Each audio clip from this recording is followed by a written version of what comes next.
It was amazing, and it was cool to represent Scarboro on such a national level, and to be able to play on the PGA Tour representing Scarboro was amazing, and representing Canada and Toronto as a whole.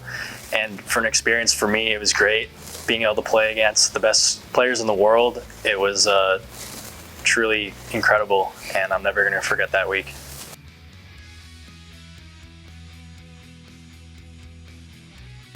It was a little weird because I finished a lot earlier than when we started the playoffs. So I teed off in the morning. I was one of the first tee times. And I think it was like a 5 or 6 hour gap between by the time I finished and then when the playoffs started. So my buddy who was caddying, we just sort of chilled in the clubhouse and fooled around in the locker room and just did stuff to kill time. And then by the time it came around, it all happened so quick because I didn't know if I was going to be in a playoff or I was going to miss by one shot or not going to have to do a playoff.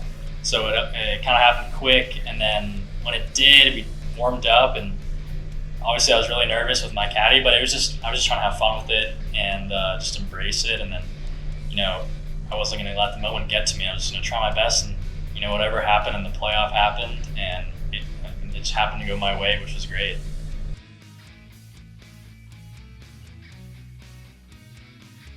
The first couple holes I was really nervous just because it was my first time doing it, but once I settled in after the first 4 or 5 holes, I sort of realized that it was just like a regular tournament, just like a regular junior or amateur tournament, and that is one of the biggest things I took away from the event. It's just like a regular tournament. It just happens to be against the best players in the world.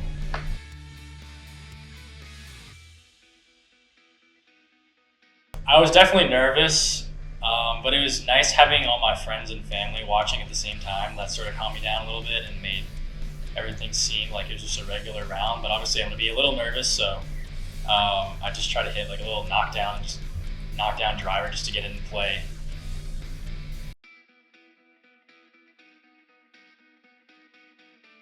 I didn't hit it my best, especially like the both days. I kind of struggled with my driver a little bit, and it was tough because the rough that week was the longest rough I've ever seen before.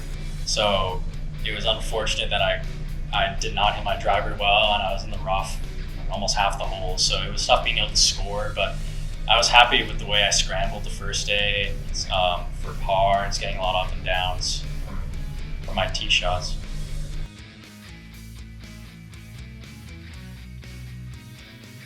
Just to enjoy the process and to not put too much pressure on yourself. I think the most important thing is to just have fun, because at the end of the day, you're doing something that you love, and it's not my job, not yet at least.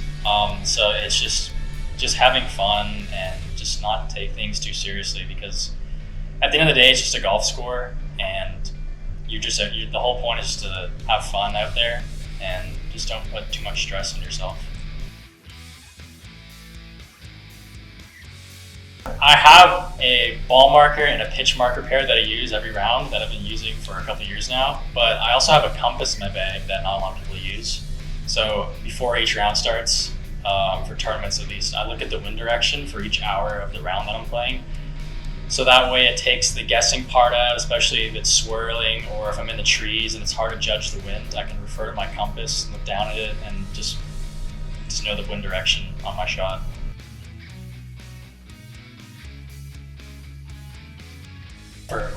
That's tough. I would have to go Tiger for one. I feel like that's an obvious answer. And then maybe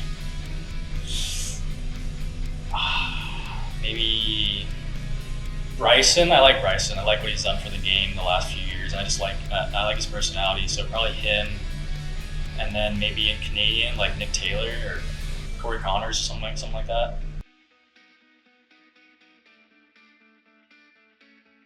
It's been great, especially for my development, playing on a premium course like this and getting to know all the members and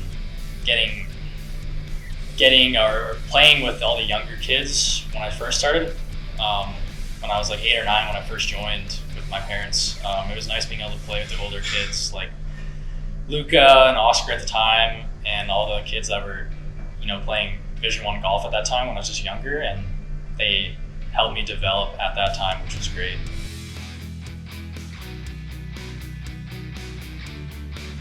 again, like I said earlier, just having fun. It's a game. That's the whole point of playing. Is to do something you love, and again, just to not put so much pressure on yourself. Just you get a bad shot, don't get too frustrated. Whether you play well or you play bad, it's just a score at the end of the day. It doesn't define who you are as a person, and just have fun with it.